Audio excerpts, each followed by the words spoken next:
Hello friends, welcome to Defence Matrix. तो जैसा कि हम जानते हैं, रशिया और यूक्रेन की वॉर जो है ये और लंबी खिंच चुकी है और इस वॉर में दोनों ही कंट्रीज द्वारा इनोवेशन शोकेस किया जा रहा है, साथ ही साथ एडवांस वेपन्स को भी शोकेस किया जा रहा है।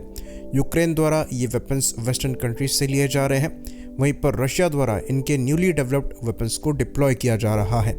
तो Su-57 के डिप्लॉयमेंट को हम सुन चुके हैं, लेकिन अब एक लेटेस्ट डिप्लॉयमेंट दिखाई दिया है जो कि एक्चुअली काफ़ी इंटरेस्टिंग है। तो यूक्रेन के ऊपर एक फ्लाइंग विंग स्टेल्थ यूकैव दिखाई दिया है, जो कि ऐसा माना जाता है कि ये रशियन S-70 हंटर या फिर ओखोटनिक है।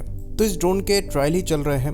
पिछले साल ये रिपोर्ट आई थी कि इसके द्वारा प्रिसीजन गाइडेड म्यूनिशंस को फायर करके देखा गया है, साथ ही साथ एयर टू सरफेस मिसाइल्स को भी फायर किया गया है। तो मोस्ट लाइकली यहाँ पर एक क्रूज मिसाइल फायर करके देखी गई थी, जो कि KH-59 Mark II हो सकती है। तो ये एक्चुअली रशिया का हैवी ड्रोन है और 20 टन क्लास कैटेगरी में आता है।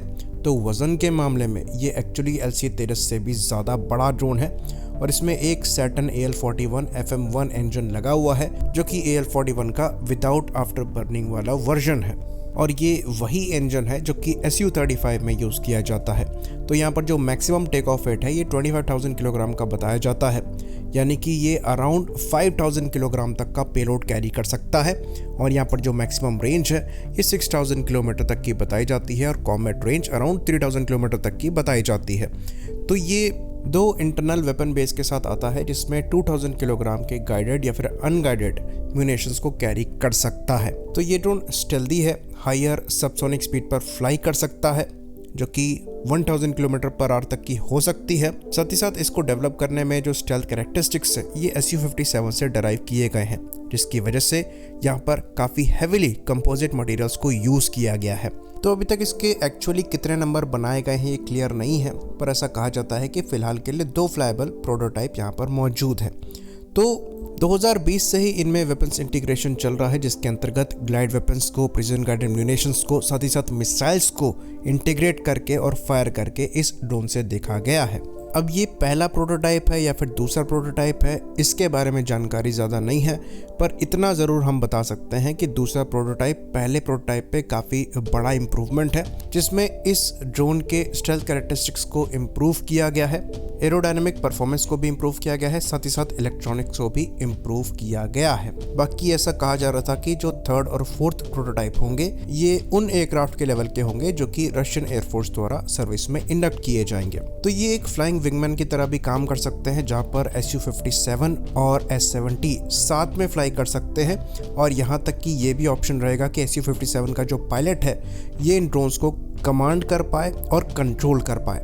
तो ये ज़रूर कहा जा रहा है कि इन ड्रोन्स को देखा गया है, साथ ही साथ इनके द्वारा टारगेट भी हिट करे गए हैं, पर इनका सक्सेस रेट क्या था और जो यूक्रेनियन एयर डिफेंस सिस्टम्स हैं वो इनको डिटेक्ट कर पाए थे या नहीं कर पाए थे, ये चीज़ क्लियर नहीं है।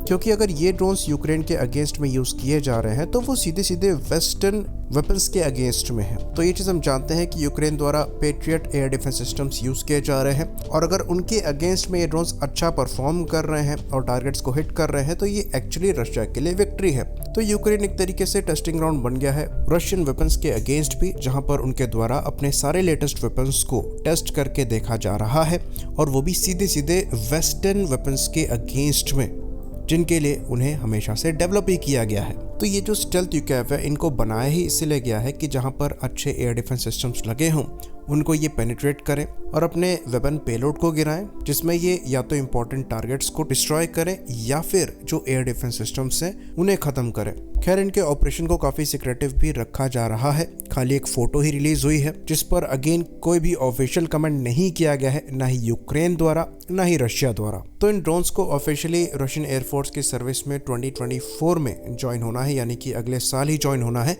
तो ज्वाइनिंग से पहले ये इन ड्रोन्स का अच्छा ट्रायल्स हो सकता है और हो सकता है इनकी सक्सेस को देखते हुए रशियन एयरफोर्स इनके नंबर्स डिसाइड करें।